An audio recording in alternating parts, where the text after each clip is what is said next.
జై తెలంగాణ. మా అక్క చెల్లెలందరికీ పేరు పేరున హృదయపూర్వకంగా ఉద్యమాభివందనాలు తెలియజేస్తా ఉన్నాను. జై తెలంగాణ.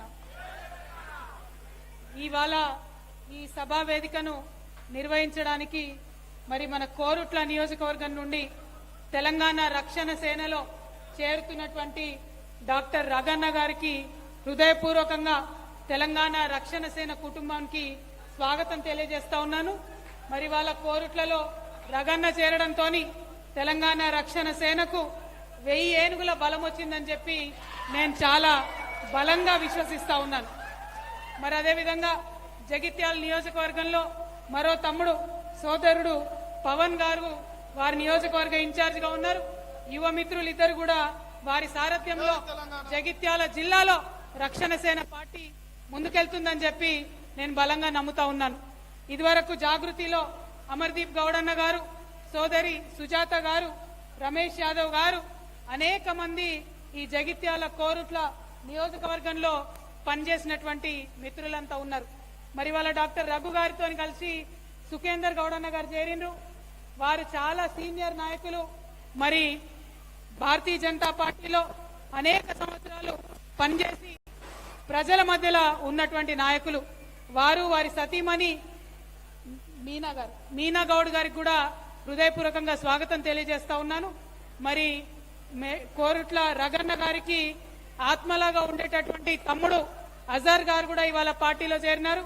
అజార్ గారికి కూడా హృదయపూర్వకంగా నేను స్వాగతం తెలియజేస్తా ఉన్నాను. అదేవిధంగా మాతో పాటు బీఆర్ఎస్ పార్టీలో అనేక సంవత్సరాలు పనిచేసి నేను ఎట్లా మోసానికి గురైననో అట్లానే మోసపోయినటువంటి మరో తమ్ముడు సంజీవ్ గారు, మా తమ్ముడు నాని గారు అందరూ ఉన్నారు.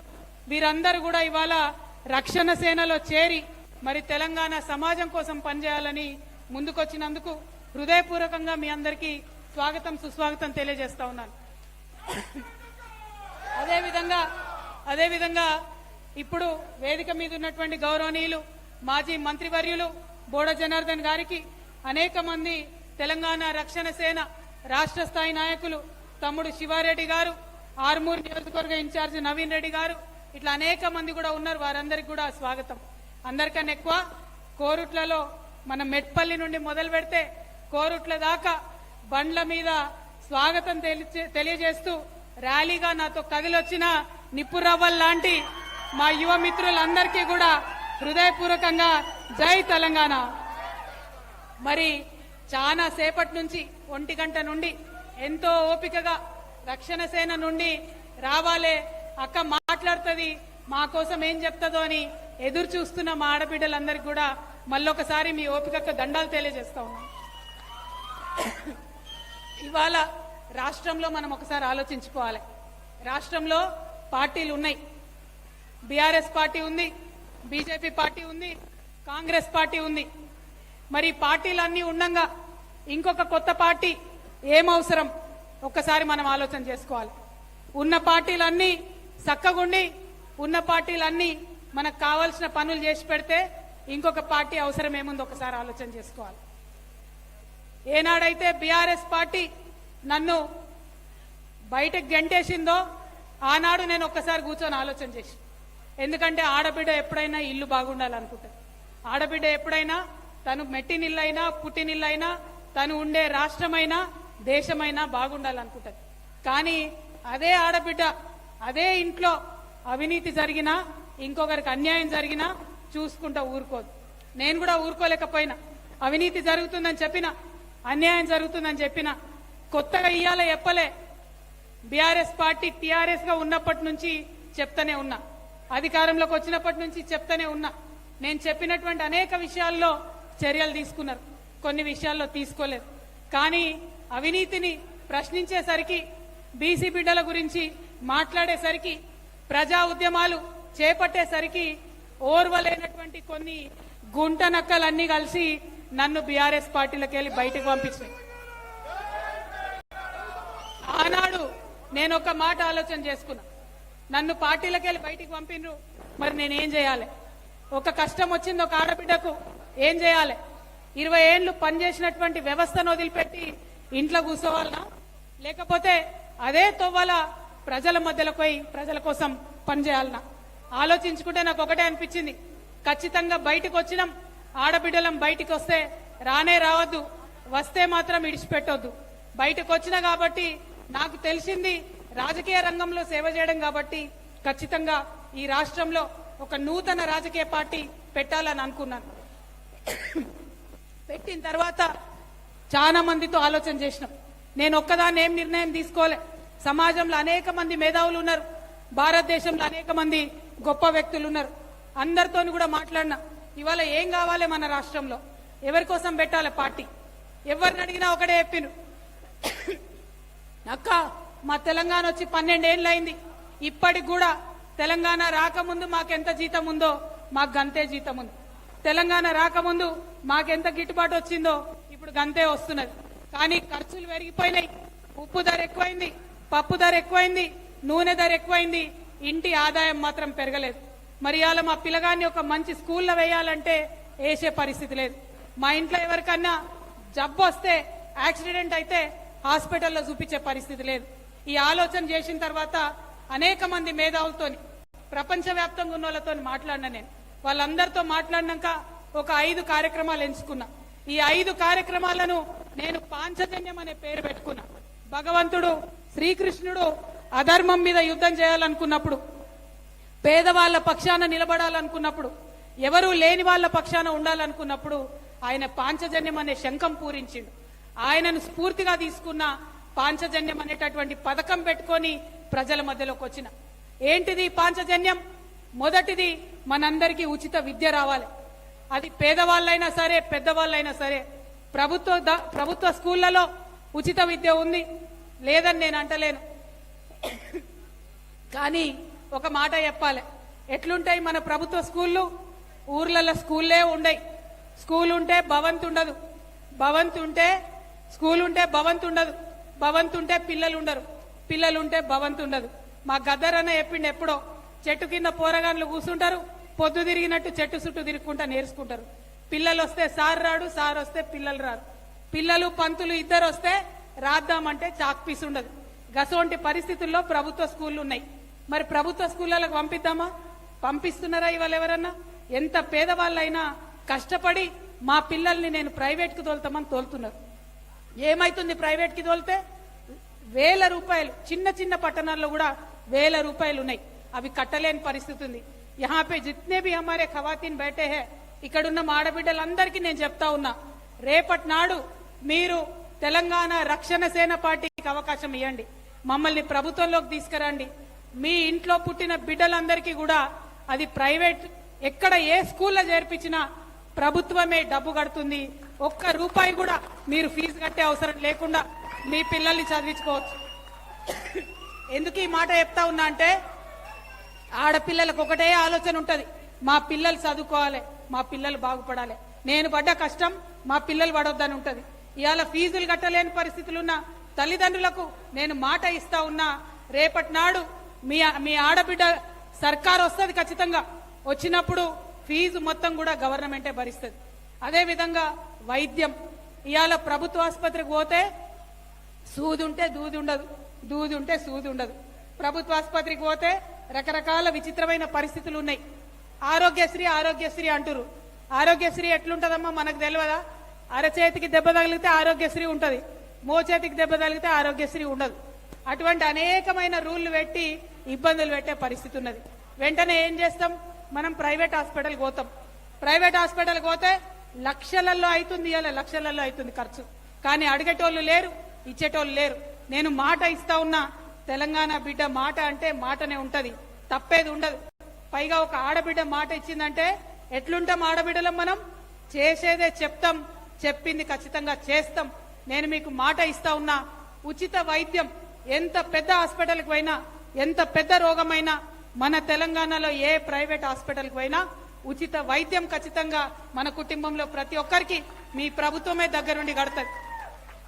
నేను ఈ 2 మాటలు చెప్పగానే అన్ని పార్టీలలో మొగోళ్ళే ఉన్నారు కదా, అన్ని పార్టీలలో అన్నలే ఉన్నారు, తండ్రులే ఉన్నారు.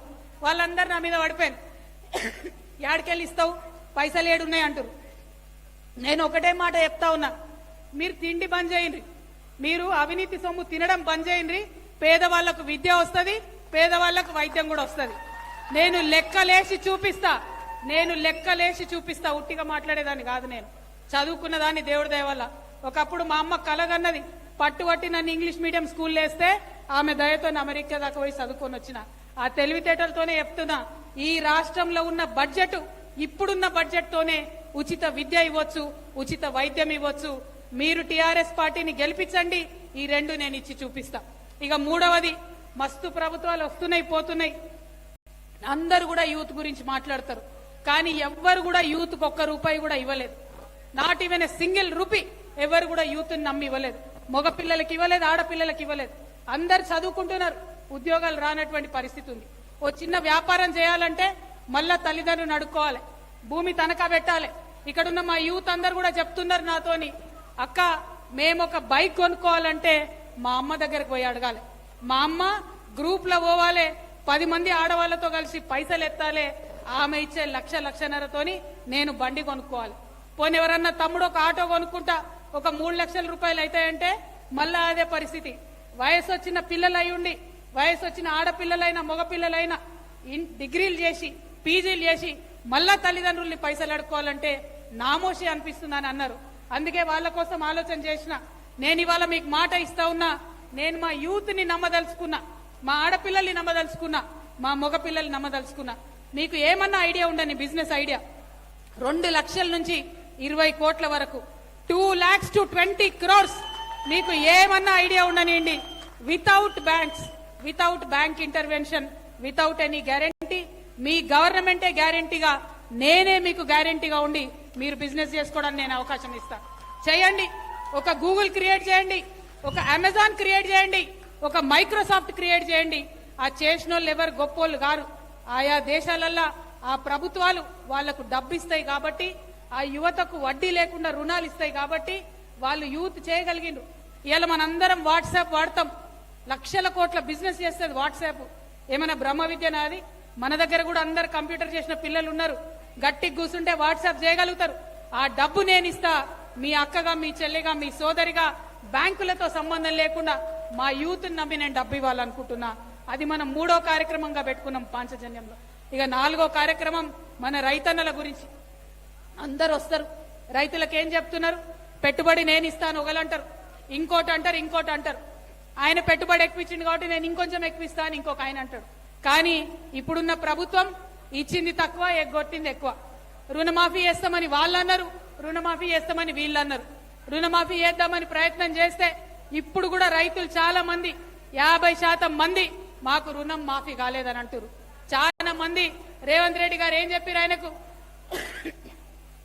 9వ తారీఖు డిసెంబర్ 9 నేను అధికారంలోకి వస్తా, సోనియమ్మ పుట్టినరోజు ఉంది, ఇక అందరు ఓన్రి 2 లక్షలు తెచ్చుకోనరు అంటే పాపం చాలా మంది ఆయన నమ్మి ఇంటికి 5 మంది పోయి 2 లక్షల లోన్ తెచ్చుకున్నారు. ఒక్కరికి కూడా లోన్ మాఫీ కానటువంటి ఎన్నో ఇండ్లు ఇవాళ తెలంగాణలో ఉన్నాయి. అంటే రైతులంటే ఎంత అల్కగంటే సర్కారులకు అబద్ధం చెప్పొచ్చు, అల్కగా మాట్లాడొచ్చు, ఏమన్నా అనొచ్చు, తర్వాత మాత్రం అమలు చేసేది ఉండదు. ఇవాళ ఏమన్నా అంటున్నామా? యూరియా అయ్యపోతే ఏమన్నా అనే పరిస్థితి ఉన్నదా? యూరియా అనగానే యాప్ అని పెట్టిరు. యాప్ ఎవరి కోసం యాప్ పెట్టిరు? ఎందుకోసం పెట్టిరు? ఇప్పుడు యాప్ వద్దని మనందరం లొల్లి చేస్తే ఏం చేస్తారట, మీ సేవకు పోయి రైతు తీసుకురావన్నట యూరియా. అంటే మొత్తం ఎద్దిడవాలే, వ్యవసమిడవాలే, మీ సేవకు పోయి యూరియా తెచ్చుకోవాలి. ఇవన్నీ కాదు, రైతుని రాజుని చేయాలి. ఏం చేయాలి? రైతుని రాజుని చేయాలంటే రైతుకు గౌరవం దొరకాలి. ఎట్లా దొరకాలి? రైతు ఎంఆర్ఓ ఆఫీస్కి పోతే సపరేట్ కౌంటర్లు ఉండాలి. ఎంఆర్ఓ గారు ఆయనను కూసోబెట్టాలి. ఏమన్నా మీ సమస్య ఏందని అడగాలి. అడిగి సమస్య పరిష్కరించి పంపించాలి. అది భూమి సమస్యనా, యూరియా సమస్యనా, రుణం రానటువంటి విషయమా, ఏదన్నా గాని రైతును రాజుని చేయాలి. ఖచ్చితంగా రేపటి నాడు ఈ టీఆర్ఎస్ పార్టీ అధికారంలోకి వస్తుంది, రైతును రాజుని చేస్తుంది. నేను మీకు చెప్తా ఉన్నా, అది ఎంఆర్ఓ కేంద్రం, ఎంఆర్ఓ ఆఫీస్ అయినా సరే, ఆర్టీఓ ఆఫీస్ అయినా సరే, కలెక్టర్ ఆఫీస్ అయినా సరే, పోలీస్ స్టేషన్ అయినా సరే, నేను రైతును వచ్చినా అంటే సపరేట్ కౌంటర్ ఉండాల్సిందే, టేబుల్ ఉండాలి, కుర్చీ ఉండాలి, రైతును కూర్చోబెట్టాలి, రైతుకు అన్యాయం కూడా సేవలు చేసి పెట్టాలి. అప్పుడే రైతుకు న్యాయం జరుగుతుంది తప్పితే మాటలతో న్యాయం జరగదు. అందుకే తెలంగాణ రక్షణ సేనను ఎన్నుకోమని, సపోర్ట్ చేయమని మీ అందరు నేను కోరుతా ఉన్నా. ఇక 5వది పాంచజన్యంలో అతి ముఖ్యమైనది సామాజిక న్యాయ తెలంగాణ కావాలి మనకు. ఏంటిది సామాజిక న్యాయం అంటే? వికలాంగులు ఉంటే వాళ్ళకు అన్ని రకాల అవకాశాలు రావాలి.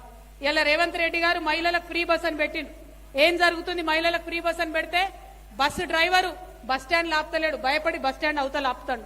ఈ వికలాంగులైనటువంటి వాళ్ళు పాపం బస్ స్టాండ్ లో వెయిట్ చేస్తారు, ఉరికురికి బస్సు ఎక్కలేరు, ఇబ్బంది పడుతున్నారు. వికలాంగులకు ఇప్పటికి కూడా ఫ్రీ బస్సు లేదు. ఏమైతుంది రేవంత్ రెడ్డి గారు? మీకు వికలాంగులకు కూడా ఫ్రీ బస్సు ఇవ్వచ్చు కదా, ప్రత్యేక బస్సులు పెట్టొచ్చు కదా వికలాంగులకు. వారికి ఉండకూడదు ఆత్మగౌరవం. ఖచ్చితంగా వికలాంగులకు న్యాయం జరగాలి. పెన్షన్లు పెంచుతా అని చెప్పారు కదా, 6,000 చేస్తా అని చెప్పారు, వికలాంగులకు మోసం చేసిరు. వారికి న్యాయం జరగడం డెఫినెట్ గా సామాజిక న్యాయం అవుతుంది. ఇవాళ మా బీసీలు ఉన్నారు, మా బీసీ సోదరులు 50% రిజర్వేషన్ కావాలని కొట్లాడితే 42% ఇస్తా అన్నాడు. మేమందరం లొల్లి పెడితే, గల్లీలో ఢిల్లీలో లొల్లి పెడితే, రైలు రోకో చేస్తే 42% బిల్లులు పాస్ చేసిండు, ఢిల్లీకి పంపిండు. ఒక్కసారి కూడా పోతలేడు, ఒక్కసారి కూడా మాట్లాడతలేడు. ముఖ్యమంత్రి గారు ఊ అంటే ఢిల్లీకి పోతాడు, ఆ అంటే ఢిల్లీకి పోతాడు. సోనియా గాంధీ బర్త్డేకు ఢిల్లీ, రాహుల్ గాంధీ బర్త్డేకు ఢిల్లీ, ప్రియాంక గాంధీ బర్త్డేకు ఢిల్లీ, కానీ బీసీ బిల్ కు మాత్రం నో ఢిల్లీ. దానికి మాత్రం అఖిల పక్షం తీసుకుపోవడం ఉండదు. అంటే బీసీల పట్ల చిత్తశుద్ధి లేదు. వారి కోసం కొట్లాడుతుంది టీఆర్ఎస్, ఎస్సీల కోసం కొట్లాడుతుంది టీఆర్ఎస్. ఎస్సీలకు వచ్చినటువంటి ఫండ్ మొత్తం కూడా పక్కదారి పడతా ఉంది. అట్లా కాకుండా ఎస్సీస్కి వచ్చిన ఫండ్ వారికే ఖర్చు కావాలి. ఎస్టీల కోసం కొట్లాడుతుంది టీఆర్ఎస్, ఎస్టీలకు వచ్చే ఫండ్ పక్కదారి పడుతుంది. ఎస్టీలో గిరిజనులు అయినటువంటి లంబాడాలకి వారికి రావాల్సిన న్యాయం వారి కోసం కొట్లాడతాం. లంబాడాలు మినిస్టర్ గా లేనటువంటి ఏకైక ప్రభుత్వం రేవంత్ రెడ్డి ప్రభుత్వం. స్వతంత్రం వచ్చినప్పటి నుంచి కూడా ప్రతి కేబినెట్ లో లంబాడాల మంత్రులు ఉన్నారు. కేవలం రేవంత్ రెడ్డి గారు 30 నెలలు అవుతుంది, ఇంతవరకు ఒక లంబాడకు కూడా మినిస్టర్ ఇవ్వాలి. ఎంబీసీలకు మంత్రి ఇస్తామన్నారు, వాళ్ళది మాట్లాడలే. మా ఆదివాసీల గురించి కూడా కొట్లాడుతుంది టీఆర్ఎస్. మరి మా మైనారిటీ సోదరులు క్రిస్టియన్లు ఉన్నారు, వారి కోసం ప్రత్యేక విభాగం పెట్టుకున్నాం. ఏ పార్టీలో లేదు క్రిస్టియన్ వింగ్, కేవలం తెలంగాణ రక్షణ సేనలో క్రిస్టియన్ వింగ్ ఉంది. క్రిస్టియన్ సమస్యల పట్ల ఖచ్చితంగా కొట్లాడతాం. దళిత క్రిస్టియన్ల విషయంలో కూడా మేము మీకు అండగా నిలబడతాం. हमारे जो मुसलमान भाई है, एक टाइम ऐसा था आप लोग हुकूमत में थे, ऐसा एक टाइम था अव्वल दर्जे पे हमारे लोग जिया करते थे, ऐसा एक वक्त था जो नीचे से लेके ऊपर जाते जाते कदम कदम पे मुसलमान अफसर मिलते थे, हर जगह पे मुसलमान टीचर मिलते थे. आज हालत ऐसी हो गई कि मुसलमानों को छोटे छोटे काम करके अपने घर गुजारा करना पड़ रहा. रेशन में जो चावल मिलता उसके ऊपर डिपेंड होना पड़ रहा. बहुत बदतर हालत हो गई है. घर में जितने भी लोग हैं, सारे लोग जब तक काम नहीं करते तब तक घर नहीं चलता. ऐसा हालत मुसलमानों का हो गया है. कौन जिम्मेदार है इसके लिए? कौन काम करेगा इसके लिए? कोई पार्टी आती है रिजर्वेशन के नाम से हम लोगों को बहका के वोट लेते हैं. आज सरकारी नौकरियां ही खत्म होने को आ रहे, आप रिजर्वेशन के बात करके हमको बहला के वोट लेके चले गए. मैं आपके बहन होने के नाते मैं एक बात आपसे कहना चाहती हूँ. हमें तालीम की जरूरत है, हमें फाइनेंशियल एम्पावरमेंट की जरूरत है. पैसे कमाना है हमारे मुसलमान लोगों को. हमें पॉलिटिकल एम्पावरमेंट की जरूरत है. नुमाइंदे होने चाहिए हमारे बहुत ज्यादा, जैसे पहले होते थे. नुमाइंदा ज्यादा अगर हमारे असेंबली में है, पार्लियामेंट में है, तब जाके हमें कोई जस्टिस मिल सकता. जब से टीआरएस पार्टी हमने शुरू किया है, बहुत बढ़ चढ़ के आगे आके हमारे मुसलमान भाई बहन आके हमारे पार्टी में शामिल हो रहे हैं. मैं और भी वेलकम करती हूँ, इस्तकबाल करती हूँ आप सब लोगों का. और आइए टीआरएस पार्टी में, खासकर माइनॉरिटी यूथ को मैं एंकरेज करना चाहती हूँ. सियासत में आना चाहिए हम लोगों को, हमारी ओपिनियन बताना चाहिए. जो गंगा जमुना तहजीब हमारी पहली थी उसको बरकरार रखना चाहिए. बरकरार रखते हुए तेलंगाना को डेवलप करते हुए आगे बढ़ना चाहिए. పాంచజన్యంలో ఉన్న అత్యంత ముఖ్యమైన 5వ అంశమైన సామాజిక న్యాయం పట్ల చిత్తశుద్ధితో మేమందరం కలిసి పనిచేస్తాం. మరి ఇంకొక మాట చెప్పాలి, మీ అందరికీ తెలుసు, మన భారతదేశాన్ని జంబూ ద్వీపం అంటారు. జంబూ ద్వీపం అంటే జంబూ ఫలం అని దొరుకుతుంది, చాలా ఇష్టం నాకు. జంబూ ఫలం అంటే ఏందో అనుకున్నారు, అల్లనేరేడు పండు తెలుసా? అల్లనేరేడు పండు అయితే నాకు బాగా ఇష్టం అల్లనేరేడు పండు. ఈ సంవత్సరం అల్లనేరేడు బాగా కాసింది. ఘోరం ఏంటంటే మనకి ఇష్టమైన పండే తినడానికి బానే ఉంటది, కానీ ఏ సంవత్సరం అయితే అల్లనేరేడు పండు బాగా కాత కాస్తుందో ఆ సంవత్సరం వర్షాలు తక్కువ పడతాయట. అల్లనేరేడు పండ్లు కాత చూసి నేను అనుకున్న వర్షం ఈసారి హ్యాండ్ ఇచ్చేటట్టు ఉందని. ఆ తర్వాత వాతావరణ శాఖ వచ్చి చెప్పింది ఈసారి సూపర్ ఎల్ నీనో వస్తున్నది, వర్షపాతం ఆగమాగం ఉన్నది. మరి ఇవాళకి కూడా తెలంగాణలో 40% వర్షపాతం ఉన్నది. ఈ విషయం ఎప్పుడు తెలుసు మనకు? 6-7 నెలల కిందనే తెలుసు వర్షపాతం తక్కువ వస్తుంది, 40% వాన పడుతుంది అని చెప్పి. కానీ మన రేవంత్ రెడ్డి గారు మన ప్రభుత్వం ఏమాత్రం కూడా ఏర్పాట్లు చేయలే. మనం మొత్తం కోరుట్ల, మెట్పల్లి, కరీంనగర్, ఉత్తర తెలంగాణ అంతా కూడా గోదావరి నది పైన ఆధారపడి ఉంటాం. మనం గోదావరి నది మీద చిన్నవి పెద్ద అన్ని కలిపితే 57 రిజర్వాయర్లు ఉన్నాయి మనకు. ఆ 57 రిజర్వాయర్ల 418 టీఎంసీలు దాచిపెట్టుకుని నిల ఉంచుకునే కెపాసిటీ ఉంది. కానీ రేవంత్ రెడ్డి గారి ప్రభుత్వం నిర్లక్ష్యంతోని, రేవంత్ రెడ్డి గారి ప్రభుత్వం అలసత్వంతోని ఇవాళ 418 టీఎంసీలు ఉండాల్సిన కాడ కేవలం 93 టీఎంసీలు ఉన్నాయి. అంటే ఇప్పుడు పరిస్థితి ఏంది? రైతులకు నీళ్ళు ఇచ్చే పరిస్థితి లేదు. రైతుల నీళ్లు పక్కకు పెడితే తాగడానికి నీళ్ళు ఇచ్చే పరిస్థితి కూడా లేనటువంటి విషయం ఉన్నది. మరి నీళ్ల విషయం తెలియదు, రైతు విషయం తెలియదు, వ్యవసాయం విషయం తెలియదు. ఏం చేస్తున్నట్టు ఈ ప్రభుత్వం అని నేను రేవంత్ రెడ్డి గారిని ప్రశ్నిస్తున్నా. మన కోరుట్లలో ముఖ్యంగా వరద కాలువ, మన జగిత్యాల జిల్లాలో వరద కాలువలో నీళ్లు లేకపోవడంతో ఇవాళ ధర్మపురిలో, పెగడపల్లిలో 1500-1600 ఎకరాలు మొత్తం పడవబడి ఉండే పరిస్థితి వచ్చింది. మన గూడెం లిఫ్ట్ ఉంటది, చిన్న చిన్న రిపేర్లు చేయలేక కాంగ్రెస్ ప్రభుత్వం వచ్చి 30 నెలలైంది. ఈ కోరుట్ల మండలంలో 1000 ఎకరాలు ఎండిపోతుంది, మెట్పల్లి మండలంలో 1500 ఎండిపోతా ఉన్నది. మరి ఇట్లా చూసుకుంటా పోతే, చెప్పుకుంటా పోతే కాళేశ్వరంలో ప్యాకేజ్ 22 లేక 7500 ఎకరాలు ఇబ్రహీంపట్నంలో సాగులోకి రానటువంటి పరిస్థితి ఉంది. అంటే ఎట్లా చూసినా మన పొలాలకు రావాల్సిన గోదావరి నీళ్లు ఇచ్చేటటువంటి పరిస్థితి కాంగ్రెస్ ప్రభుత్వానికి లేదు. కానీ అబద్దాలు మీదికెళ్ళి నిన్నగాక మొన్న కూడా ఒక రైతన్న ఆత్మహత్య చేసుకున్నాడు. ముఖ్యమంత్రి గారి గురించి మాట్లాడుకుంటేనే ఆయన ఆత్మహత్య చేసుకున్నాడు. ఒక రిటైర్డ్ ఇంజనీర్ ని ముఖ్యమంత్రి గారు మాటలంటే పాపం వల్ల ఏడ్చిండు పెద్ద మనిషి. ఎందుకోసం? ముఖ్యమంత్రి గారు రాజకీయం చేస్తున్నారు. అటు బీఆర్ఎస్ వాళ్ళు రాజకీయం, ఇటు ముఖ్యమంత్రి గారు రాజకీయం. ఏమని అంటే కాళేశ్వరం కూలిపోయింది కాబట్టి నీళ్లు ఇయ్యడట. ఈయన చెప్పినాం, మేమందరం 3 ఏళ్లకెళ్ళి చెప్తున్నాం. మేడిగడ్డ బ్యారేజ్ ఏదైతే పర్రెలు వాసిందో ఆ బ్యారేజ్ తో సంబంధం లేకుండా రైతులందరికీ నీళ్లు ఇవ్వచ్చు. కన్నెపల్లిని వాడుకొని కన్నెపల్లి పంప్ హౌస్ నుండి, అన్నారం, సుందీల నుండి తీసుకొచ్చి ఎల్లంపల్లిలో నీళ్లు వస్తే ఇవాళ మన ఎస్ఆర్ఎస్పీ నిండుతుంది, మన వరద కాలువ నిండుతుంది, మన మల్లన్న సాగర్ నిండుతుంది. వీటన్నిటితో నీళ్లు ఇవ్వచ్చు. కానీ ఆ మాట మాట్లాడతలేడు ముఖ్యమంత్రి. మాట్లాడకుండా ఏమంటుండు? ఈ 3 బ్యారేజీలు నింపుతేనట భద్రాచలం రాముడు కొట్టుకపోతాడట. మరి ఎవరు చెప్పిర్రో, ఆయనకి ఏం చెప్పిర్రో? కొట్టుకపోతాడని అబద్ధమాడు ఊకుంటా అయిపో. రాముడి మీద ఒట్టన్నాడు, ఈయన ఒట్టన్నాడంటే ఆ పని పట్టన్నట్టే. 1 కాదు 2 కాదు, మనం బోల్డ్ అని చూసినాం. అయితే ఏమైందంటే రాముడి గురించి రేవంత్ రెడ్డి గారు చెప్పగానే నాకు ఒక విషయం గుర్తొచ్చింది. మొన్న ఈ మధ్యనే భద్రాచలంలో రాముల వారి కళ్యాణం అయింది. దానికి రేవంత్ రెడ్డి గారు సతీ సమేతంగా అయినరు, ముఖ్యమంత్రి గారు కాబట్టి. పోయి పట్టు వస్త్రాలు సమర్పించిండు. సమర్పించుకొని దండం పెట్టుకున్నాడట. రాముడా రాముడా నాకు కొంచెం లోన్ ఇప్పి, నేను ఎక్కడికి పోయినా బ్యాంకులో లోన్ ఇస్తలేరని దేవునికి దండం పెట్టుకున్నాడట. అప్పటి వరకు పాపం కళ్యాణం అవుతుంది. రాముల వారు సీతమ్మని చూస్తున్నాడట మురిపంగానే. ముఖ్యమంత్రి దండం పెట్టుకోగానే ఆగమాగమై చూసి లక్ష్మణ స్వామిని పిలిచిండట. తమ్ముడా లక్ష్మణ ఇట్రా అని. లక్ష్మణ స్వామి వచ్చినట్టు ఏందన్నా అంటే, మనము కళ్యాణం సంగతి కొంచెం ఆగుదాము, ఈ ముఖ్యమంత్రి ఏమో పైసలు ఇవ్వమని అడుగుతాడు, అప్పులిచ్చుడు తర్వాత విషయం గాని జర మన చెప్పులైతే జల్ది దాచిపెట్టి అన్నాడట. అనగానే లక్ష్మణ స్వామి చెప్పులు దాచిపెట్టి ముఖ్యమంత్రి గాలి మోటార్ పోయేదాకా చెప్పులు దాచిపెట్టుకునే పరిస్థితి. అది మన ముఖ్యమంత్రి గారి పరిస్థితి. ఎందుకంటే ఏది అడిగినా ఎదురుదాడి చేయడం, ఏది అడిగినా కూడా ఎగబెట్టడం తప్పితే ఒక్కటి కూడా మంచి పని ప్రభుత్వంలో జరుగుతలేదు. కాబట్టి ఆ ప్రభుత్వంలో మంచి పనులు జరగాలంటే ప్రశ్నించేటటువంటి ఒక పార్టీ ఉండాలి. మన టిఆర్ఎస్ పార్టీ జెండా ఇది తంగేడు పువ్వు జెండా, ఇది గుమ్మడి పువ్వు రంగు జెండా, ఇది బతుకమ్మ మీద పెట్టే గౌరమ్మ రంగు జెండా. మరి ఈ జెండాను ఆదరించాలని చెప్పి నేను మిమ్మల్ని అందరినీ కూడా మనస్ఫూర్తిగా వేడుకుంటా ఉన్నాను. ఇవాళ డాక్టర్ రగన్న కోరుట్లలో వచ్చి చేరడంతో డెఫినెట్ గా మంచి బలం వచ్చింది. ఆ బలాన్ని ఇంకా మంచిగా ప్రజల కోసం కొట్లాడడానికి, ప్రజల పక్షాన నిలబడడానికి మేము వాడుకుంటాం. మేము ఇవాళ ప్రధాన ప్రతిపక్షంగా పనిచేస్తున్నాం. రేపటి నాడు మీ అందరి దయ ఉంటే ఖచ్చితంగా అధికారంలోకి వస్తాం.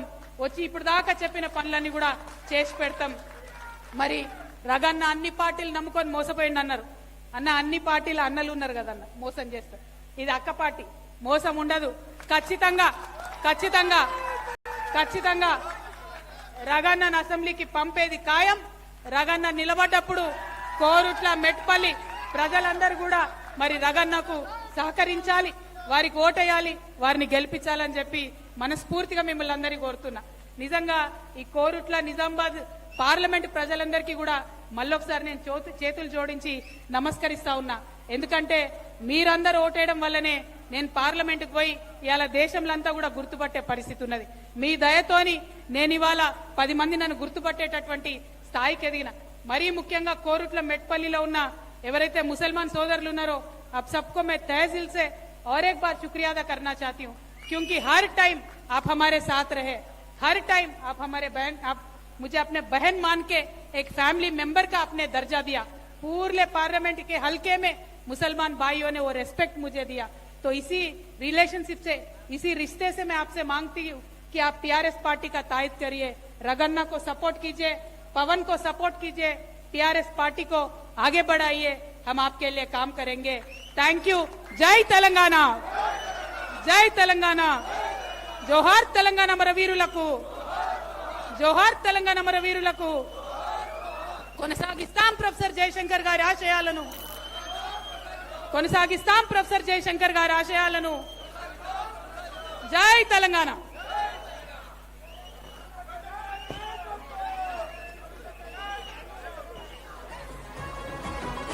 కొద్దిగా దయచేసి రఘు అన్న గారు జాయినింగ్ కానీ, రఘు అన్న గారు వారితో పాటుగా డాక్టర్ హేమ గారు, డాక్టర్ మాధురి గారు జాయినింగ్స్ ముందు అయిన తర్వాత ఉపన్యాసాలు కొనసాగుతాయి। జై తెలంగాణ, జై తెలంగాణ, కవితక్క గారి నాయకత్వం, కవితక్క గారి నాయకత్వం।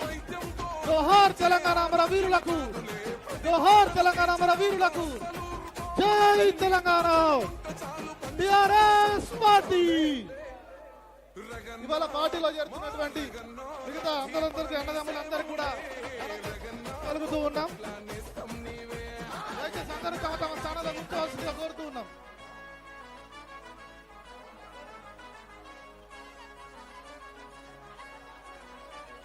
పార్టీలోకి చేరుతున్నటువంటి, దయచేసి అందరు పక్క జరగాలి, కొందరు ముఖ్య నాయకులు పార్టీలో చేరవలసి ఉన్నది, దయచేసి అందరూ పక్కకు జరగాలి। అన్న కింద నుంచి ఫోటోలు తీసుకోండి అన్న ప్లీజ్, దయచేసి మీడియా వాళ్ళు కూడా సహకరించాలి, కింద నుంచి ఫోటోలు తీసుకోవాలి। ముఖ్య నాయకులు వరుసగా పార్టీలో చేరుతున్న వారు సుఖేందర్ గౌడ్ గారు, బీజేపీ కోరుట్ల అసెంబ్లీ నియోజకవర్గ కన్వీనర్, ఇవాళ వారు పార్టీలో చేరుతూ ఉన్నారు। వారికి ఘనంగా నిండు మనసుతో స్వాగతం పలుకుతూ ఉన్నాం। కవితక్క గారి సమక్షంలో వాళ్ళు పార్టీలో చేరుతూ ఉన్నారు। మీనా గారు, మున్సిపల్ కౌన్సిలర్ మెట్పల్లి మీనా గారిని పార్టీలోకి సగౌరవంగా ఆహ్వానిస్తూ ఉన్నాం।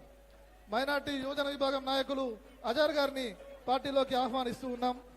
లింగంపల్లి సంజీవ్ గారు, బీఆర్ఎస్ ఎక్స్ కోఆప్షన్ మెంబర్, వారిని పార్టీలోకి సగౌరవంగా ఆహ్వానిస్తున్నాం। అదేవిధంగా బీఆర్ఎస్ జిల్లా కార్యదర్శిగా కూడా పార్టీలో వాళ్ళు కొనసాగుతున్నారు, వారిని పార్టీలోకి సగౌరవంగా ఆహ్వానిస్తున్నాం। అదేవిధంగా శ్రీకర్ గౌడ్ గారు, బీజేపీ సీనియర్ సభ్యులు, సీనియర్ నాయకులు, వారిని పార్టీలోకి ఆహ్వానిస్తున్నాం। అదేవిధంగా చింతల్పేట సర్పంచ్ చిన్నయ్య గారు పార్టీలోకి చేరుతూ ఉన్నారు। దయచేసి బ్రదర్స్ అందరూ కిందికెళ్ళాలి, అందరూ కిందికెళ్ళాలి, చాలా మంది ముఖ్య నాయకులు చేరవలసి ఉన్నది। అదేవిధంగా చిన్నయ్య గారు, నల్లా వెంకటేశ్వర్ గారు బీసీ సంఘం వర్కింగ్ ప్రెసిడెంట్ గా ఉన్నారు జగిత్యాల జిల్లాకు। అదేవిధంగా కోరుట్ల రాజ్ కుమార్ గారు బీజేవైఎం వైస్ ప్రెసిడెంట్ జగిత్యాల జిల్లాలో ఉన్నారు। అదేవిధంగా రెండ్ల రాజన్న గారు, ఒక చైర్ అరేంజ్ చేయండి, ఒక చైర్ అరేంజ్ చేయండి అక్కడ। అదేవిధంగా కోరుట్ల రాజ్ కుమార్ గారు బీజేవైఎం జిల్లా ఉపాధ్యక్షులుగా ఉన్నారు। రెండ్ల రాజన్న గారు, అదేవిధంగా గడ్డం శివారెడ్డి గారు రైతు నాయకులు, జక్కుల గంగాధర్ గారు గుండంపాడు ఉప సర్పంచ్ గా ఉన్నారు, వారిని పార్టీలోకి ఆహ్వానిస్తున్నాం। దేశెట్టి కిరణ్ గారు బీజేపీ వార్డు సభ్యులు రఘుపేట నుంచి, అదేవిధంగా లింగంపల్లి ప్రణీత్ గారు, వారు కూడా బీఆర్ఎస్ పార్టీ నుంచి వార్డు మెంబర్ గా ఉన్నారు।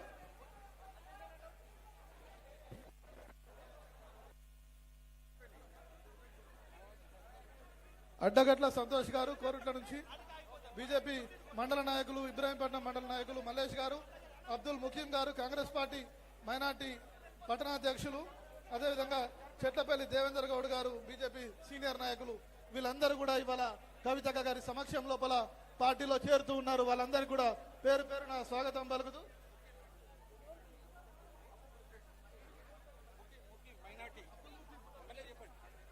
అబ్దుల్ ముఖీం గారు కాంగ్రెస్ పార్టీ మైనార్టీ పట్టణాధ్యక్షులు మెట్పల్లికి, వారికి కూడా ఘనంగా స్వాగతం పలుకుతూ ఉన్నాం।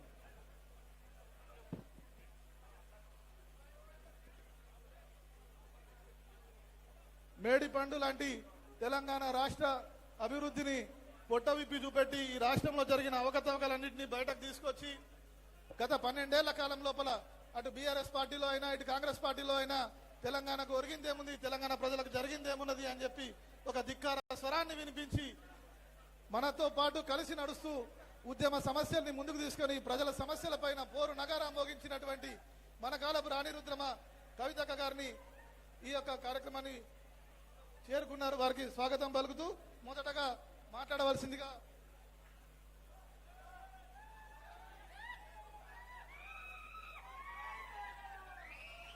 లింగంపల్లి సంజీవ్ గారు, బీఆర్ఎస్ కోఆప్షన్ మెంబర్.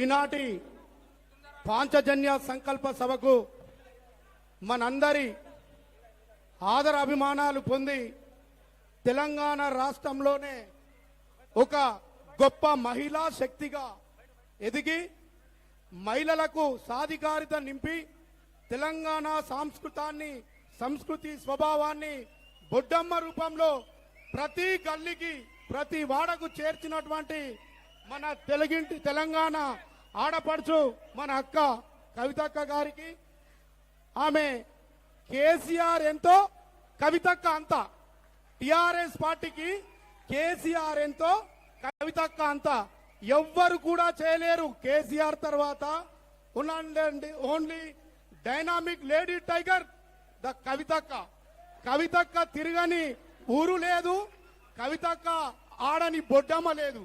ఎందుకో మీకు తెలుసు అక్కలారా, ఈ వేదిక ముందు ఉన్నటువంటి నా ఆడపడుచులకు నేను తెలియజేయడం ఏమనగా, మేము తెలంగాణ ఆవిర్భావం నుంచి ఒక సిద్ధాంతం గల పార్టీలో పనిచేసుకుంటూ అక్కగారి ఆశయాల కొరకు కేసీఆర్ ఆశయాల కోసం పనిచేస్తే నిజమైన తెలంగాణ పోరాట యోధులకు మిగిలింది చివరికి ఏంటంటే, ఇవాళ అక్క గిట్లా బయటకు రాకపోతే ఎన్నో ఆత్మహత్యలు తెలంగాణకు అయితే మళ్ళా అదే పార్టీలో కొన్ని జాతులు ఆత్మహత్య చేసుకునే పరిస్థితి వచ్చేది. దయచేసి నేను ఎందుకు చెప్తున్నా అంటే, మేము ఏం ఆశించి ఏం కావాలనో చేయలే, నిజమైన పోరాటాన్ని తెలంగాణ ఉద్యమంలోని కనబర్చి అక్కగారి నాయకత్వంలో జాగృతి అంటే మహిళలను ఒక వంట ఇంటికి పరిమితం చేసినటువంటి ఆ సమయంలో నుంచి అందరినీ వేదికల మీదకి తీసుకొచ్చి వాళ్ళను జాగృతం చేసిన మనందరి జాగృతి, మన ఆడబిడ్డ, మన తెలంగాణ ఆడపడుచు, మనందరి ఆత్మగౌరవం తెలంగాణ తల్లి మన కవితక్క గారికే దక్కుతుంది. అదేవిధంగా మన ప్రాంతంలో ఎందరో డాక్టర్లు ఉన్నారు. ఆ డాక్టర్లంతా కమర్షియల్గా ఎంతో కొంత ఆశించి పేషెంట్లను చూస్తే, మా రఘు డాక్టర్ గారు గత 25 సంవత్సరాల క్రితమే ఈ యొక్క వైద్య విప్లవాన్ని తీసుకొచ్చి మెట్పల్లిలో సేవా కార్యక్రమం అంటే ఎట్లుంటుందో నిత్యసాయి చారిటబుల్ ట్రస్ట్ ద్వారా తెలియజేసిండు. ఎందుకంటే వాళ్ళ నాన్న కూడా కల్లూరు కిషన్ రావు గారు అంటే పెట్టింది పేరు. అయినా కూడా ఏమి తెలియని ఆ సమయాల్లో ఒక 40 సంవత్సరాల క్రితం అసలు హాస్పిటల్ అంటే తెలియని వారికి కూడా గోళీలు ఇచ్చి ఆదుకొని చాలా మందికి సేవా కార్యక్రమాలు చేసి అదే వారసత్వాన్ని పుణికిపుచ్చుకున్నటువంటి డాక్టర్ రఘు గారిని డాక్టర్ చేసి, అదేవిధంగా కోడళ్ళు కూడా డాక్టర్ను తెచ్చుకొని మన ప్రాంతానికి దీని నిత్యసాయి చారిటబుల్ ట్రస్ట్ ద్వారా ఎన్నో కార్యక్రమాలు ఎంతో మందికి ఉచిత చికిత్స చేసుకుంటూ విద్యార్థులకు వారికి కొంతమందికి ఆర్థికంగా సహాయం చేస్తూ ముందుకొచ్చిండు. అక్క మీకు ఒక చిన్న విన్నపం, దయచేసి సారు ప్రతిసారి నమ్మి మోసపోయిండు. డాక్టర్ రఘు గారు ప్రతి నాయకుని నమ్మి మోసపోయారు. అందులో మేము కూడా అటువంటి వాళ్ళమే. మేమందరము నీకు అండగా నిజమైన కార్యకర్తలుగా ఇవాళ మీ వెంట నడిచి మేము రక్తం తింజిందైనా సరే మీకోసం మేము కొట్లాడతాం. మాకున్నటువంటి మా సంకల్పాన్ని మీకు భవిష్యత్ కొరకు, మా అందరి ఉద్యమం చేసినటువంటి వారి భవిష్యత్ కొరకు మీరు ఎన్నో పాంచజన్య అవి సంకల్పాలను పెట్టిరు కనుక వాటన్నిటిలోని తూచా తప్పకుండా ఉచిత విద్యుత్ అంటే పాశ్చాత్య దేశాలలో కూడా ఉచిత విద్యుత్ నడుస్తుంది. కానీ ఈ అత్యంత పెద్ద ప్రజాస్వామ్య దేశంలో కూడా ఉచిత విద్యుత్ తీసుకురాలేరు ఎవరు కూడా. అది మీరు పథకంలో చేర్చినందుకు పేదింటి పిల్లల కళ, బడుగు బలహీన వర్గాలందరూ మీకు రుణపడి ఉంటారు. ఆ యొక్క స్కీమ్ ద్వారా అతి త్వరలో అన్ని పార్టీల కంటే మన పార్టీ ప్రథమ స్థానంలో నిలబడి ఈ తెలంగాణ రాష్ట్రానికి మహిళా శక్తి ఏందో చూపెడతారు. తెలంగాణ కాళీ మాతగా, తెలంగాణ ఆడపడుచుగా, కేసీఆర్ ఒరిజినల్ వారసురాలుగా ఇవాళ మన జాగృతి నిలుస్తుందని చెప్పి నేను తెలియజేసుకుంటూ, అదేవిధంగా మీరు డాక్టర్ రఘు గారికి మాకు ఎప్పుడు కొన్ని పార్టీలతోటి ఇక్కడ చిక్కుండేది మేడం. ఆ పార్టీలను దృష్టిలో పెట్టుకొని మనం ముందు పోయేటప్పుడు జర మాకు కూడా మీరు ఆయనను దృష్టిలో పెట్టుకొని జర పొత్తులు కానీ ఏవి లేకుండా మాకు మన టికెట్ ఇచ్చి మేము ప్రథమంగా మీ ముందు ఆయనను అధిక మెజార్టీతో గెలిపించి ఈ జగిత్యాల జిల్లా నుంచి ప్రథమ శాసన సభ్యునిగా మీ చేతులు అందజేస్తాం మేడం. దయచేసి మీరు సహకరించాలని కోరుకుంటున్నాం. ఈ అవకాశం ఇచ్చినటువంటి డాక్టర్ రఘు గారికి మరియు వేదిక మీద ఆసీనులైన మా పూర్వం జాగృతి మా కార్యకర్తల అన్నలందరికీ, అక్క చెల్లెళ్లకు అందరికీ ధన్యవాదాలు తెలియజేసుకుంటూ, తెలంగాణ ఉద్యమాభివందనాలు తెలియజేసుకుంటూ, కవితక్క గారి నాయకత్వం, కవితక్క గారి నాయకత్వం, కవితక్క గారి నాయకత్వం సాగిద్దాం. కవితక్క గారి ఆశయాలను కొనసాగిద్దాం. కవితక్క గారి ఆశయాలను కొనసాగిద్దాం. కవితక్క గారి ఆశయాలను. జై తెలంగాణ. థ్యాంక్ యూ అన్న. డాక్టర్ రఘు గారు ప్రజల కోసం ఎలా నిలబడ్డారో చాలా చక్కగా వివరించారు అన్నగారు. మరి కృతజ్ఞతలు. అదేవిధంగా బీజేపీ నియోజకవర్గ కన్వీనర్ సుఖేందర్ గౌడ్ అన్నగారిని మాట్లాడవలసిందిగా సవినయంగా ప్రార్థిస్తూ ఉన్నాం.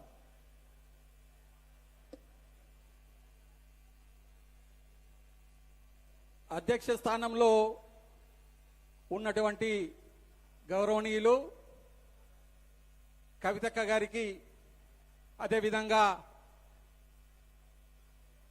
డాక్టర్ రఘు గారికి, వేదిక మీద ఉన్నటువంటి ప్రతి ఒక్క నాయకునికి, విశేషంగా వచ్చినటువంటి అందరికీ, అక్కలకు, సోదరిమణులకు అందరికీ కూడా పేరు పేరున నమస్కారాలు తెలుపుకుంటూ, ఒక జాతీయ భావం కలిగి, ఒక పార్టీలో నిబద్ధత కలిగి, దేశం కోసం, ధర్మం కోసం పాటుపడినటువంటి మేము డాక్టర్ రఘు గారి ఆధ్వర్యంలో కవితక్క నిర్ణయించినటువంటి ఉచిత విద్య, ఉచిత వైద్యం, అదేవిధంగా ఉపాధి, మహిళా సాధరికత, యువకులకు సంబంధించినటువంటి ఒక అంశాన్ని వారు నిర్ణయించడం జరిగింది. కవితక్క, మేము మీ బాటలో డాక్టర్ రగన్న నాయకత్వంలో వారిని, మిమ్మలను ఒక మంచి పదవిలో ఉండే వరకు అహర్నిశలు మేము ఉంటామని ఈ సభాముఖంగా కోరుకుంటున్నా. ఒక కవితక్క, ఒక నిమిషము నా పర్సనల్ గా చెప్పాలనుకుంటున్నా. మీరు అవకాశం ఇస్తేనే నేను మాట్లాడతా. ప్లీజ్. థ్యాంక్ యూ అక్క. నిజామాబాద్ పార్లమెంటు సభ్యులు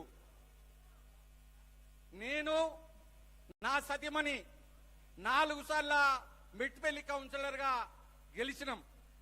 అక్క, మీకు ఎందుకు చెప్తున్నానంటే, ఎక్కడి నుండో రాజకీయం, కాంగ్రెస్ నియమాలు పెట్టుకొని భారతీయ జనతా పార్టీలో వచ్చి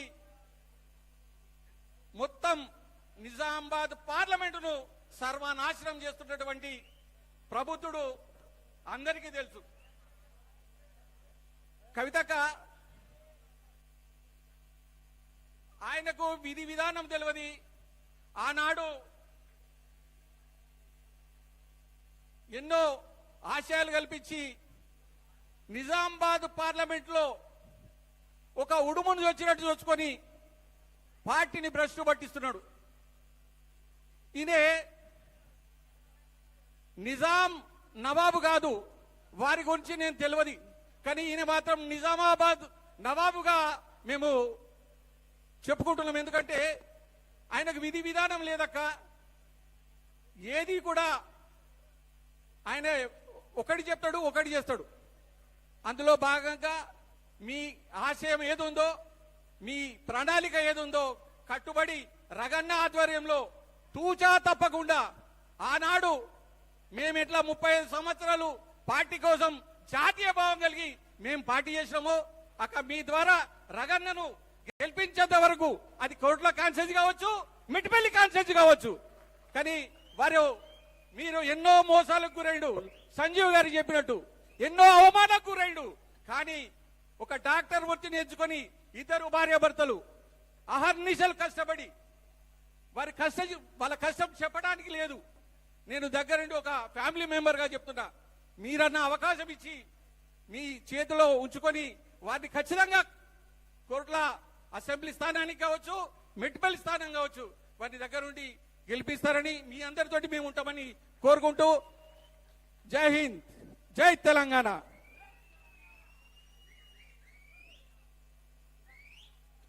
థ్యాంక్ యూ అన్న. ఇక ఇప్పుడు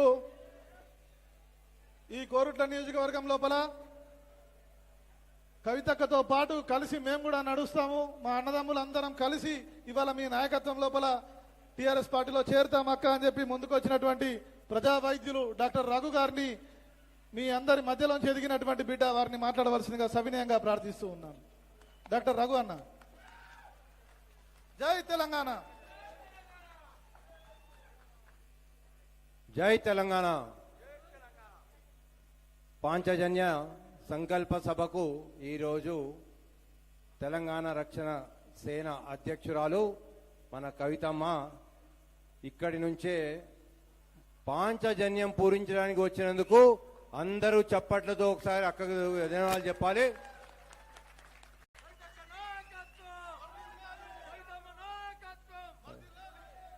వేదిక మీద పెద్దలు అందరికీ మరియు ఛాన్స్ అయిపోయింది. మా అక్క చెల్లెలు అప్పటి నుంచి ఎప్పుడు తిన్నారో ఏమో, ఎప్పుడు నీళ్ళు తాగినారో ఏమో తెలియదు. నా మీద ఉన్న అభిమానంతో, ప్రేమతో ఛాన్స్ అయిపోయి నుంచి ఇక్కడ వచ్చి కూర్చుండి అందరూ నన్ను ఆశయానికి వచ్చిన ప్రతి ఒక్క కొరుట్ల నియోజకవర్గ ప్రజలందరికీ, మా ఆడబిడ్డలందరికీ పేరు పేరున నా నమస్కారాలు, ధన్యవాదాలు. అమ్మ ఆడబిడ్డలే ఇక్కడ ఎక్కువ కనబడుతున్నారు. అక్కనేమో ఆల్మోస్ట్ అన్న మహిళా అభివృద్ధి చేయాలా, మహిళలకు 33% రిజర్వేషన్ ఇవ్వాలా అని చెప్పి అక్క కొట్లాడుతుంది. సో మహిళలంటే, ఆడపడుచులంటే అక్కకు అంత ఇష్టం. కాబట్టి మీరు ఒక్కసారి కవితమ్మను మన ఆడబిడ్డగా ఒక్కసారి కవిత అక్క కొరకు కరతల ధ్వనులతో చప్పట్లు కొట్టాలని చెప్పి కోరుతున్నా. వాస్తవంగా కవితమ్మ పేరు తెలియని ఎవరు లేరు.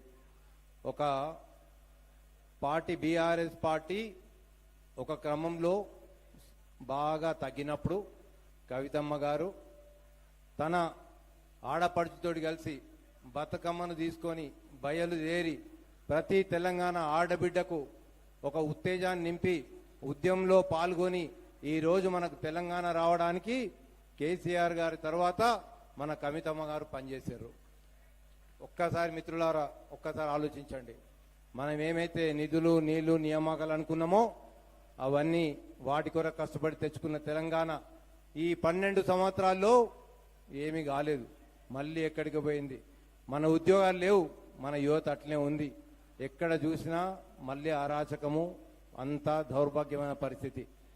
అక్క ఏదైతే సమాజం కొరకు పనిచేద్దామని చెప్పి అనుకొని ఒక్కసారి తన వాయిస్ తీసే వరకు, ఆడపడుచుల కొరకు, యువత కొరకు, ఉపాధి కొరకు వాయిస్ గట్టిగా తీసే వరకు బీఆర్ఎస్ పార్టీ ఇమ్మీడియట్ గా అక్కను పార్టీ నుంచి సస్పెండ్ చేశారు. ఇది ఎంతవరకు న్యాయం ఒక్కసారి ఆలోచించారు మన ఆడబిడ్డలందరూ. అంటే ఒక ఆడబిడ్డ కాబట్టి ఏం చేయలేదనుకోని చెప్పి అక్కను పార్టీ నుంచి గెంటేశారు. కానీ మన కవితమ్మ ఫైటర్, కవితక్క ఫైటర్, కవితక్క ఇడిచిపెట్టరు. ఎంత బాధ పెట్టినా ఎన్ని కష్టాలు పెట్టినా కవితమ్మ మళ్ళీ కిందికెళ్ళి స్టార్ట్ చేద్దాం, ఇప్పుడే పుట్టిన పాపలాగా స్టార్ట్ చేద్దాం అని తెలంగాణ రక్షణ సేన స్థాపించి మళ్ళీ ఈరోజు ఒక ఆడపడుచు, ఒక ఆడబిడ్డ ఎట్లా ఉన్నా తిరగాలని చెప్పి మన తెలంగాణ సమాజం కొరకు మళ్ళీ ఒక కొత్త నిర్మాణం చేద్దామని చెప్పి తెలంగాణ రక్షణ సేనను స్టార్ట్ చేసి మనందరి కొరకు అక్క ముందుకొచ్చింది. ఇలా చెప్పుకుంటా పోతే అక్కవి చానున్నాయి. అంటే అక్కకు భయపడి ఆల్మోస్ట్ సింగరేణి మొన్న మెడికల్ బోర్డు పెట్టాలి అనగానే ఇమ్మీడియట్గా అక్క రేపే ఇవాళ 19 ఇక్కడ నుంచి అక్క రేపు సింగరేణి పోవాలి. మనకు సింగరేణి వెళ్ళి అక్కడ అక్క ధర్నా చేసి నిరవధిక ధర్నా చేస్తా అని భయపడి ఈరోజు కాంగ్రెస్ ప్రభుత్వం ఇమ్మీడియట్గా ఆ బోర్డు నియమించారు అక్కకు భయపడి. అంటే కవితక్క ఎక్కడ కష్టాలుంటే అక్కడికి వెళ్ళి ఉద్యమం చేద్దామని డిసైడ్ అయిపోయింది. ఎక్కడ చూసినా కవితక్క పేరు. పాలమూరు రంగారెడ్డి చూస్తే అక్క పోయింది, చెప్పింది, ధర్నా చేస్తా అని చెప్పింది, అక్కడ భయం స్టార్ట్ అయిపోయింది.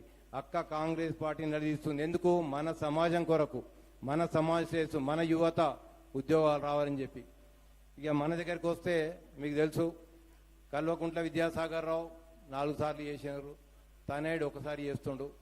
కుటుంబ పాలన నడుస్తుంది వీళ్ళది. ఇక్కడ మన చక్కెర ఫ్యాక్టరీ ఏదైతుందో అమ్మ, ముత్యంపేట షుగర్ ఫ్యాక్టరీ ఏ రోజు ఓపెన్ కావాలి. తను ఏం చెప్పిండు ఎలక్షన్ల ముందు, 100 రోజుల్లో షుగర్ ఫ్యాక్టరీ తెరిపించకపోతే షుగర్ ఫ్యాక్టరీ ముందే ఊరేసుకొని చేస్తా అన్నాడు. వాడి తాడు దొరకలేదు, వారికే అడగాలి. ఒక్కసారి ఆలోచించారు మిత్రులారా, మన షుగర్ ఫ్యాక్టరీ ఈ రోజు గిట్ట ఓపెన్ అయి ఉంటే దాదాపుగా మనకు మన రైతు కుటుంబాలు బాగుపడుతుండే. ఉపాధి కొరకు గల్ఫ్ అన్నలు దుబాయ్ వెళ్తుండ్రో, ఎవరైతే వెళ్తుండ్రో వారు ఆల్మోస్ట్ ఇక్కడనే ఉండేవారు. దాదాపుగా మనకు ఈ ప్రాంతం నుంచి 30,000 నుంచి 40,000 వరకు యువత దుబాయ్ పోతుంది. అంటే అట్లీస్ట్ మనకు 3,000 నుంచి 4,000 ఉద్యోగాలు ఓన్లీ షుగర్ ఫ్యాక్టరీ నుంచే వస్తుండే. షుగర్ ఫ్యాక్టరీ ఎందుకు ఏరలేరు? వారు షుగర్ ఫ్యాక్టరీ విద్యాసాగర్ రావు గారు, సంజయ్, కేటీఆర్ కలిసి షుగర్ ఫ్యాక్టరీ ఉంచుకుందామనుకున్నారు. కాబట్టి ఈ రోజు కొరుట్ల నియోజకవర్గ రైతులందరికీ అన్యాయం జరిగింది. ఒక్కసారి ఆలోచించండి మిత్రులారా, ఇది మనకి ఎంత దౌర్భాగ్యమైన పరిస్థితి అంటే వాళ్ళు అట్లా పాలించుకుంటే పోతుర్రు, చెప్పుకుంటూనే పోతుర్రు. మనకు మాత్రం కొరుట్ల నియోజకవర్గం డెవలప్ కావట్లేదు. రైతులకు అన్యాయం చేసిండ్రు. 2018 ఎలక్షన్ ముందు ₹1 భోజనం అని చెప్పిండ్రు. ₹1 భోజనం అని చెప్పి ఎలక్షన్ అయిపోగానే ఆ ₹1 భోజనం బంద్ చేసిండ్రు. ఎన్నో ఇలా చెప్పుకుంటా పోతే కొరుట్ల నియోజకవర్గంలో ఒకటి కాదు, మీరు ఆలోచించండి.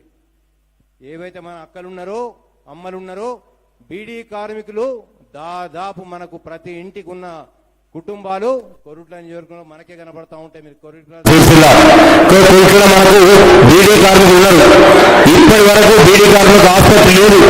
మనకేం చెప్పిండు? ఎలక్షన్లకు ముందు బీడీ హాస్పిటల్ చేస్తా అని చెప్పిండు.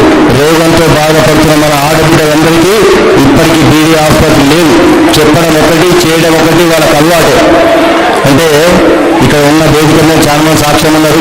కొరుట్ల నియోజకవర్గంలో విద్యాసాగర్ రావు గెలవడానికి కవితమ్మ ఎంత కృషి చేసిందో ప్రతి ఒక్కరికి తెలుసా లేదా?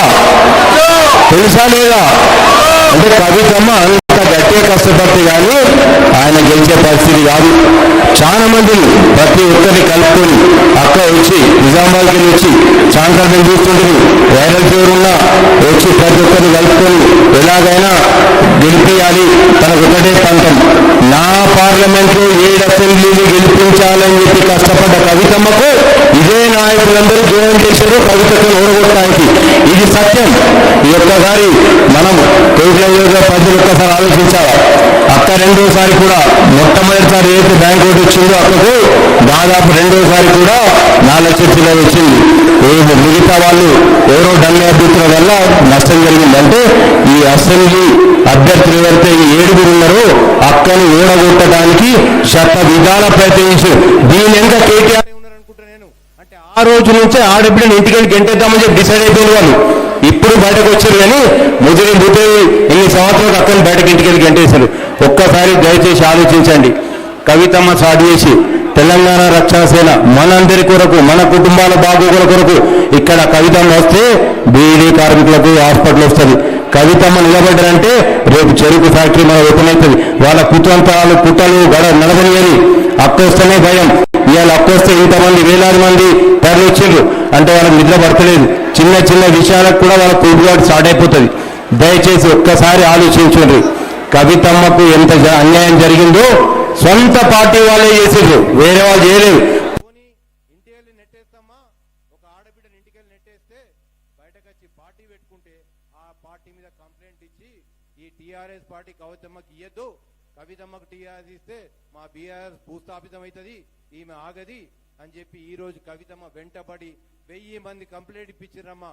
అంటే కవితమ్మను ఎక్కడికెళ్ళో పైకి రానియద్దు.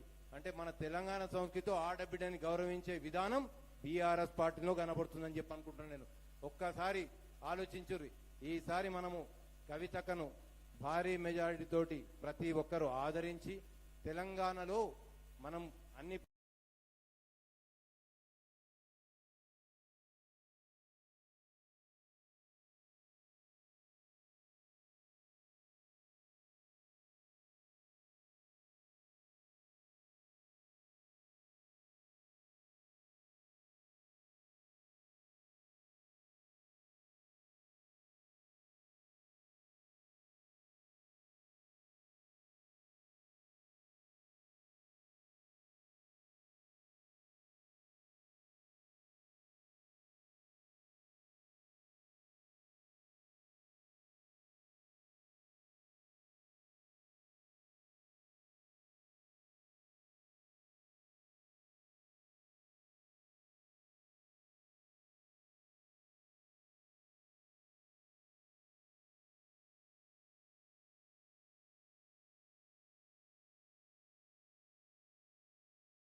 సిబ్బి పూల నడుమ గౌరమ్మరా, ఆడబిడ్డల జాడ బతుకమ్మరా.